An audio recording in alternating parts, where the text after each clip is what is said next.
Bonjour à tous, nous sommes aujourd'hui au cœur du Sancy, à Saint-Nectaire plus exactement. Alors vous connaissez peut-être ce petit village grâce à son célèbre fromage ou à sa somptueuse église romane, une des 5 majeures d'Auvergne bâtie au milieu du XIIe siècle.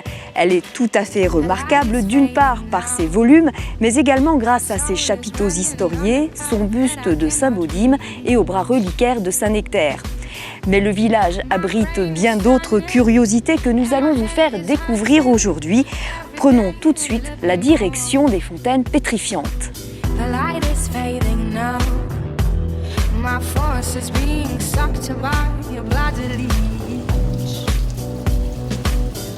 Les fontaines pétrifiantes, c'est avant tout une entreprise familiale.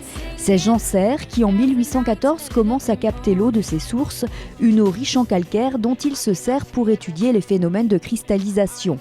Elle est donc canalisée, filtrée grâce à ses copeaux de bois pour extraire le fer qu'elle possède. Ensuite, elle coule en goutte à goutte sur les différents objets posés sur les marches de cette grande échelle de 14 mètres. Effectivement, cette fontaine pétrifiante, qui est avant tout un outil de travail, un outil de pétrification, a été pensée dès l'origine par Jean Serre. Donc un outil qui a fait l'objet de longues études pour calculer l'inclinaison, les débits de l'eau, pour obtenir des dépôts de calcaire très qualitatifs. Depuis cette époque, les échelles n'ont reçu aucune modification, preuve de leur efficacité.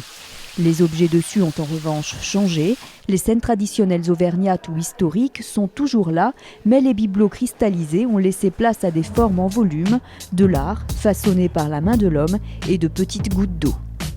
Nous quittons ces fontaines pétrifiantes pour replonger immédiatement sous terre. On se rend tout de suite aux grottes du Cornador.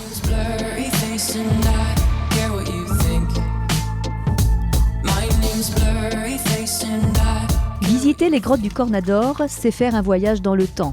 50 ans avant Jésus-Christ, les Romains avaient déjà découvert ces sources thermo-minérales et fait de cet endroit les toutes premières thermes de Saint-Nectaire. Souvent, c'était destiné aux guerriers blessés. Donc, c'était pendant la fameuse bataille de Vercingétorix, donc à Gergovie, sur le fameux plateau. Donc, leurs blessés guerriers, ils venaient ici et c'est eux qui profitaient de ces thermes-là. Tout simplement, le tépidarium, ça servait à commencer à préparer la peau. C'est-à-dire qu'avec la chaleur qu'il faisait, ça dilatait les pores de peau. Et ensuite, ils passaient dans le caldarium pour avoir les pores de peau complètement dilatés et du coup, pour enlever toutes les toxines du corps. En plus du côté historique, quelques belles concrétions sont également à observer. Des stalactites et des stalagmites qui ici grandissent 10 fois plus vite qu'ailleurs à cause de cette eau particulièrement calcaire. Nous refaisons maintenant surface pour aller découvrir de petites bêtes dans un parc pédagogique.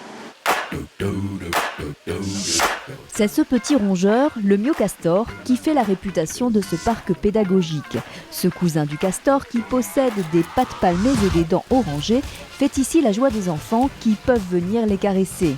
Il est arrivé là dès l'ouverture en 1984, en même temps que ses wallabies. Mais depuis, le parc s'est agrandi.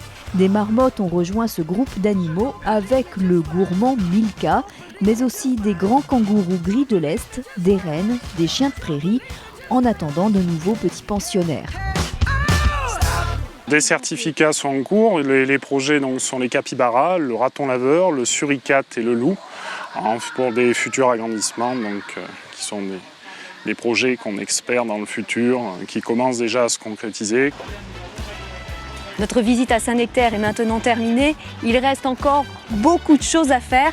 On peut vous conseiller par exemple de la montgolfière, aller jusqu'au casino, bien sûr manger du fromage, ça va de soi. Mais pour tout ça, je vous conseille de venir voir sur place.